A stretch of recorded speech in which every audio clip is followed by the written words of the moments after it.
Hello दोस्तों, नमस्कार। आज कक्षा 10 से यूपी बोर्ड से संबंधित बहुत ही महत्वपूर्ण मॉडल पेपर एमसीक्यू प्रश्न 50 बहुत ही इम्पोर्टेंट है, जिनमें से पहला प्रश्न कह रहा है हंस पत्रिका के संपादक कौन हैं। ये हंस पत्रिका बहुत ही इम्पोर्टेंट है दोस्तों, बहुत बार परीक्षाओं में पूछी गई है। मुंशी प्रेमचंद, जयशंकर प्रसाद, महादेवी वर्मा, आचार्य रामचंद्र शुक्ल। तो हंस पत्रिका जो है भैया, ये मुंशी प्रेमचंद की है। विकल्प यहाँ पर पहला सही है। बढ़ते हैं प्रश्न संख्या 2 की तरफ। 2 कह रहा है भैया कलम का सिपाही के रचनाकार हैं अमृत राय, प्रेमचंद, हजारी प्रसाद द्विवेदी, हरिवंश राय बच्चन। तो कलम का सिपाही भैया ये अमृत राय की रचना है और ये मुंशी प्रेमचंद की जीवनी है। इतना ज़रूर ध्यान रखिएगा, विधा पूछे तो मुंशी प्रेमचंद की जीवनी है। किसने लिखा? तो अमृत राय ने लिखा, और अमृत राय भैया मुंशी प्रेमचंद के पुत्र हैं। बढ़ते हैं प्रश्न संख्या 3 की तरफ। प्रश्न संख्या 3 कह रहा है आषाढ़ का एक दिन के लेखक हैं मोहन राकेश, यशपाल, अज्ञे, धर्मवीर भारती। तो आषाढ़ का एक दिन भैया ये भी बहुत रचना पूछी जाती है। ये नाटक है और ये मोहन राकेश का है। विकल्प यहाँ पर पहला सही है। बढ़ते हैं प्रश्न संख्या 4 की तरफ। 4 कह रहा है भैया सूरज का 7वां घोड़ा के लेखक हैं यशपाल, धर्मवीर भारती, मोहन राकेश, अज्ञे। तो सूरज का 7वां घोड़ा और गुनाहों का देवता, ये दोनों रचनाएं भैया धर्मवीर भारती की हैं और बहुत ही इम्पोर्टेंट हैं। विकल्प यहाँ पर भी सही है। सूरज का 7वां घोड़ा और गुनाहों का देवता ये उपन्यास हैं डॉक्टर धर्मवीर भारती के।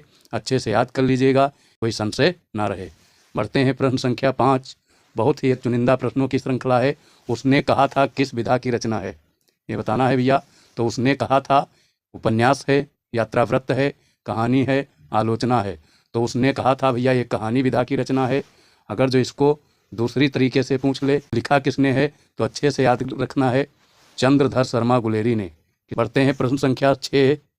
प्रश्न संख्या 6 कह रहा है रीतिबद्ध काव्यधारा के कवि हैं देव, आलम, ठाकुर, बोधा।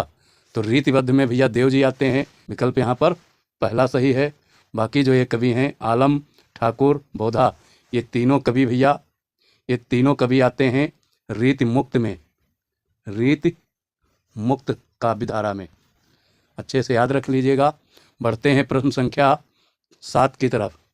7 कह रहा है भैया रीतिकाल की प्रमुख भाषा है खड़ी बोली, ब्रजभाषा, अवधी, बघेली। तो ये ध्यान रखना है कि रीतिकाल की प्रमुख भाषा भैया ब्रजभाषा रही है। विकल्प यहाँ पर भी सही है। बढ़ते हैं प्रश्न संख्या 8। 8 कह रहा है छायावाद के प्रमुख कवि हैं जयशंकर प्रसाद, भूषण, अज्ञे, दिनकर। तो छायावाद के भैया प्रमुख कवि हैं जयशंकर प्रसाद। विकल्प यहाँ पर पहला सही है। और जो छायावाद के स्तंभ पूछे तो सबसे पहले प्रसाद जी आते हैं, नोट कर लीजिएगा। सबसे पहले प्रसाद, फिर पंत, फिर वर्मा, फिर निराला। प्रसाद, पंत, वर्मा, निराला, ये चारों कवि हैं छायावाद के। बढ़ते हैं अच्छे से प्रश्न संख्या 9 की तरफ। 9 कह रहा है प्रकृति का मानवीकरण प्रमुख प्रवृत्ति है द्विवेदी युग की, भारतेंद्र युग की, छायावादी युग की, प्रगतिवादी युग की। तो प्रकृति का मानवीकरण किया गया भैया छायावाद में। विकल्प यहाँ पर सी सही है। बढ़ते हैं प्रश्न संख्या 10 की तरफ। 10 कह रहा है प्रिय प्रवास के रचयिता अयोध्या सिंह उपाध्याय, हरिओद, दिनकर, अज्ञे, जयशंकर प्रसाद। तो प्रिय प्रवास भैया के रचयिता हैं अयोध्या सिंह उपाध्याय, हरिओद। विकल्प यहाँ पर पहला सही है। और ध्यान ये रखना है कि ये जो प्रिय प्रवास है ये खड़ी बोली का प्रथम महाकाव्य है। खड़ी बोली का प्रथम महाकाव्य है। अच्छे से याद रखना है। कुछ भी कहीं से क्वेश्चन किसी भी प्रकार से पूछे भूलना नहीं है। और पूछ ले प्रिय प्रवास में किसका अध्ययन है, तो भैया राधा और कृष्ण का अध्ययन है। राधा और कृष्ण जी का अध्ययन है। पूरा वियोग रस पर लिखा गया है। और अयोध्या सिंह उपाध्याय हरिओद का दूसरा महाकाव्य है भैया वैदेही वनवास। ये भी ध्यान रखिएगा। और इनके उपन्यास भी याद रखिएगा, ठेठ, हिंदी का ठाठ और अधखिला फूल। कहीं से भी कुछ पूछे 1 नंबर का छोड़ना नहीं है। बढ़ते हैं प्रश्न संख्या 11। यहाँ पर आपको बता दें जो बच्चा भैया अच्छे से नंबर पाना चाहता है तो उसके लिए कुछ कहना है। जीतोगे तुम ये इरादा करो, इसलिए कोशिश हमेशा ज़्यादा करो, इसलिए कोशिश हमेशा ज़्यादा करो। किस्मत किसी के वश में नहीं, किस्मत किसी के बस में नहीं, इसलिए मेहनत पे अपना विश्वास ज़्यादा करो, इसलिए मेहनत पर अपना विश्वास ज़्यादा करो। बस इतना ही कहना है। प्रश्न संख्या 11 धुआं का तत्सम है धुआं, धूर्म, धूर्म और धूम्र। तो यहाँ पर ध्यान रखना है, विकल्प यहाँ पर चौथा सही है, धूम्र। धुआं का तत्सम धूम्र। बढ़ते हैं प्रश्न संख्या 12। 12 कह रहा है चरण कमल बंदो हरिराई में कौन सा अलंकार है? उपमा, रूपक, उत्प्रेक्षा, यमक। तो चरण कमल में भैया रूपक अलंकार है, विकल्प यहाँ पर बी सही है। बढ़ते हैं प्रश्न संख्या 13। रहीमन पुत्री श्याम मनहु जलज मधुकर लसै कैंधो सालिग्राम रूपे के अधरा धर धरे। पंक्ति में कौन सा छंद है? सोरठा, रोला, बरवे, चौपाई। तो भैया रहीमन पुत्री श्याम मनोह जलज, इसमें सोरठा अलंकार है, इसमें भैया सोरठा छंद है, विकल्प पहला सही है। बढ़ते हैं प्रश्न संख्या 14। 14 कह रहा है भैया सहमत में प्रयुक्त उपसर्ग है सह, सु, परि, बड़ा। तो सहमत में भैया सह उपसर्ग है, विकल्प यहाँ पर पहला सही है। बढ़ते हैं प्रश्न संख्या 15। 15 कह रहा है भैया तव में विभक्ति और वचन है, चतुर्थी एक वचन, पंचमी बहुवचन, षष्ठी एक वचन, सप्तमी द्विवचन। तो तव में विभक्ति और वचन भैया है षष्ठी एक वचन। बढ़ते हैं प्रश्न संख्या 16। 16 कह रहा है भैया त्रिभुज में समास है द्वंद्व, दिगु, तत्पुरुष, अव्ययी। त्रिभुज में समास भैया यहाँ पर पहला शब्द संख्यावाचक है, इसलिए यहाँ पर होगा द्विगु समास। और जब दोनों पद प्रधान हो तो वहाँ पर द्वंद्व समास होता है, जब विभक्तियों का लोप हो तो तत्पुरुष समास, और जब अव्यय का लोप हो या उपसर्ग आगे जुड़ा हो मूल शब्द में तो अव्ययी समास। बढ़ते हैं प्रश्न संख्या 17। 17 कह रहा है कमल का पर्यायवाची शब्द है नीरज, अंबुज, वारिज, ये सभी। तो कमल का पर्यायवाची शब्द भैया है नीरज भी है, अंबुज भी है, वारिज भी है, इसलिए विकल्प आपका चौथा सही हो जाएगा, ये सभी। प्रश्न 18 संदेहवाचक वाक्य है चलिए संगम घूम आते हैं, दर्जी से कपड़े लेते आना, सभी छात्र आज कक्षा में होंगे, तारों में करंट प्रभावित है। यहाँ पर भैया पहले वाक्य में कोई संदेह नहीं है, इसमें कोई संदेह नहीं, इसमें भी कोई संदेह नहीं है, सभी छात्र आज कक्षा में होंगे, इसमें संदेह है, इसलिए विकल्प यहाँ पर तीसरा ही सही है, और चौथे में भी कोई संदेह नहीं है। बढ़ते हैं प्रश्न संख्या 19। 19 कह रहा है कर्मवाचक का प्रयोग नहीं होता जहाँ कर्ता अज्ञात होता है, जहाँ उद्देश्य कर्ता को प्रकट न करने का होता है, जहाँ इच्छा सहमत अनुमत प्राप्त की जाती है, जहाँ अशक्तता या असमर्थता बताई जाती है। तो कर्मवाच्य का प्रयोग भैया नहीं होता है जहाँ इच्छा सहमत अनुमति प्राप्त की जाती है, विकल्प यहाँ पर सी सही है। बढ़ते हैं प्रश्न संख्या 20।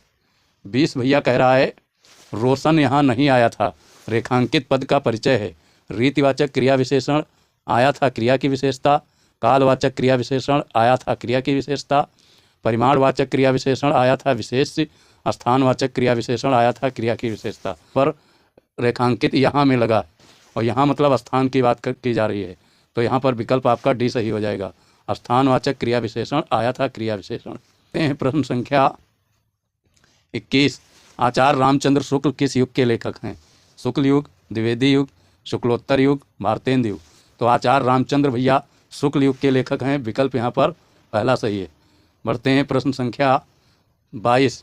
शुक्ल युग की समयावधि है 1900 ईस्वी से 1918 ईस्वी तक, 1919 ईस्वी से 1938 तक, 1936 ईस्वी से 1943 ईस्वी तक, 1850 ईस्वी से 1900 ईस्वी तक। तो शुक्ल युग की बात की जाए तो भैया 1919 ईस्वी से 1938 ईस्वी, विकल्प यहाँ पर भी सही है।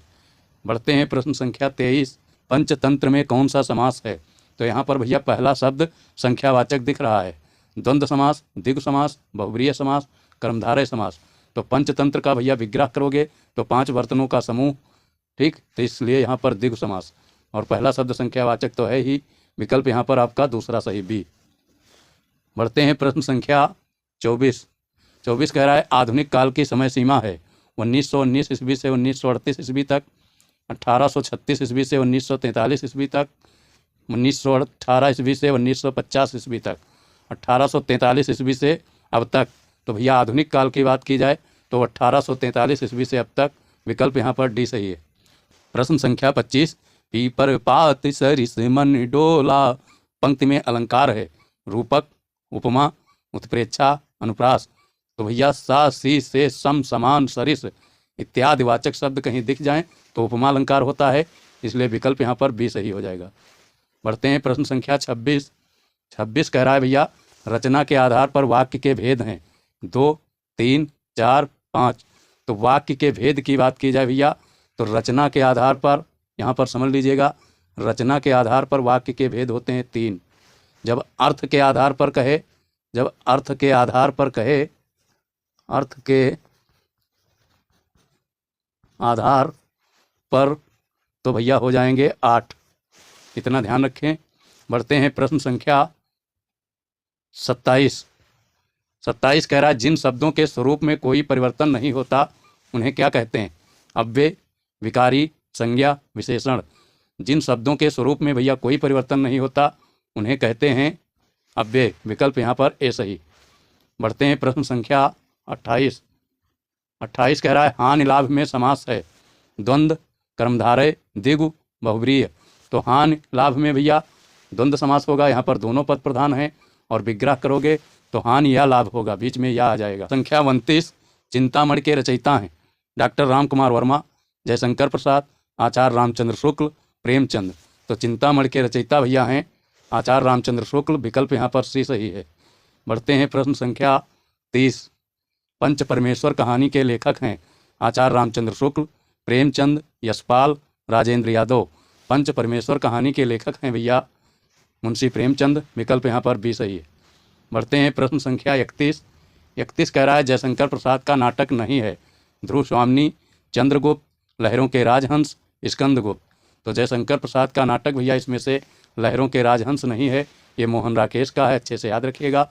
बाकी 3 नाटक जो हैं ये जयशंकर प्रसाद का है, ध्रुव स्वामिनी, चंद्रगुप्त जयशंकर प्रसाद का, स्कंदगुप्त जयशंकर। और एक नाटक सभी बच्चों को कमेंट्स बॉक्स में देना है।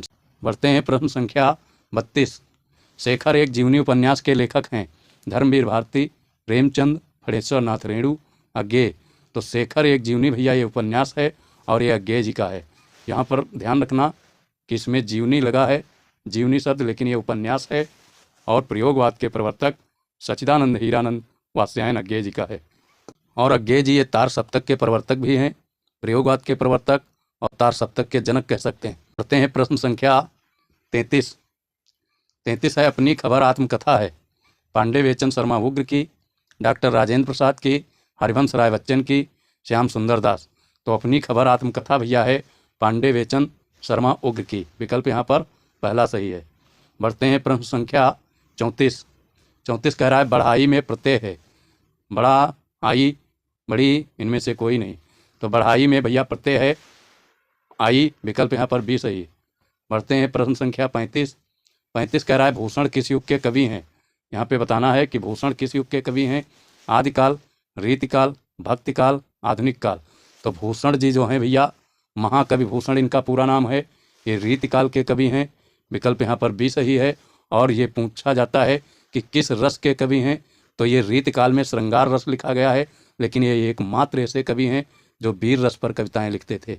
वीर रस पर, अच्छे से याद रखिएगा, इनकी कविताएं सभी वीर रस पर हैं, क्योंकि ये महाराज शिवा के और महाराजा छत्रसाल दशक के दरबारी कवि हैं, तो उनकी प्रशंसा में ये कविताएं उनकी गाथा पर लिखते थे, इसलिए वीर रस पर इनकी कविताएं हैं, अच्छे से याद रखिएगा। बढ़ते हैं प्रश्न संख्या 36।